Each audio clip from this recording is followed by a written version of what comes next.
ರಾಜ್ಯಾದ್ಯಂತ ಇಂದಿನಿಂದ ಎಸ್ಎಸ್ಎಲ್ಸಿ ಪರೀಕ್ಷೆ ಪ್ರಾರಂಭವಾಗಲಿದೆ. ಏಪ್ರಿಲ್ 6ರವರೆಗೆ ಪರೀಕ್ಷೆ ನಡೆಯಲಿದ್ದು, ಸಾರ್ವಜನಿಕ ಶಿಕ್ಷಣ ಇಲಾಖೆ ಸುಗಮ ಪರೀಕ್ಷೆಗೆ ಸಕಲ ಸಿದ್ಧತೆ ಕೈಗೊಳ್ಳಲಾಗಿದೆ. ಪ್ರಶ್ನೆ ಪತ್ರಿಕೆ ಸೋರಿಕೆ ಸೇರಿದಂತೆ ಯಾವುದೇ ರೀತಿಯ ಅಕ್ರಮ ತಡೆಗೆ ಕಟ್ಟುನಿಟ್ಟಿನ ಕ್ರಮ ತೆಗೆದುಕೊಳ್ಳಲಾಗಿದೆ. ಪರೀಕ್ಷಾ ಕೇಂದ್ರಗಳಲ್ಲಿ ಸಿಸಿ ಕ್ಯಾಮೆರಾ ಅಳವಡಿಕೆ ಮಾಡಲಾಗಿದ್ದು, ಈ ಮೂಲಕ ಪರೀಕ್ಷಾ ಅವ್ಯವಹಾರಗಳ ಬಗ್ಗೆ ನಿಗಾ ವಹಿಸಲಾಗಿದೆ.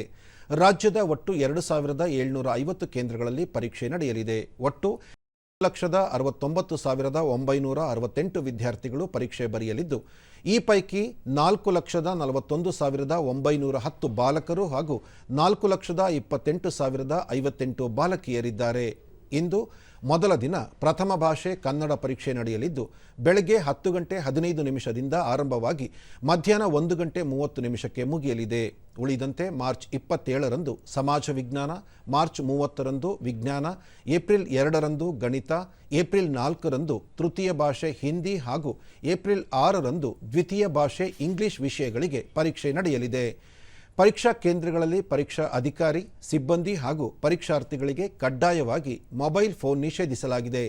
ಇಲಾಖೆಯ ವಿವಿಧ ಹಂತದ ಅಧಿಕಾರಿಗಳನ್ನು ಪರೀಕ್ಷಾ ಕೇಂದ್ರಗಳಿಗೆ ಸ್ಥಾನಿಕ ಜಾಗೃತ ದಳದ ಅಧಿಕಾರಿಗಳನ್ನಾಗಿ ನೇಮಿಸಲಾಗಿದೆ.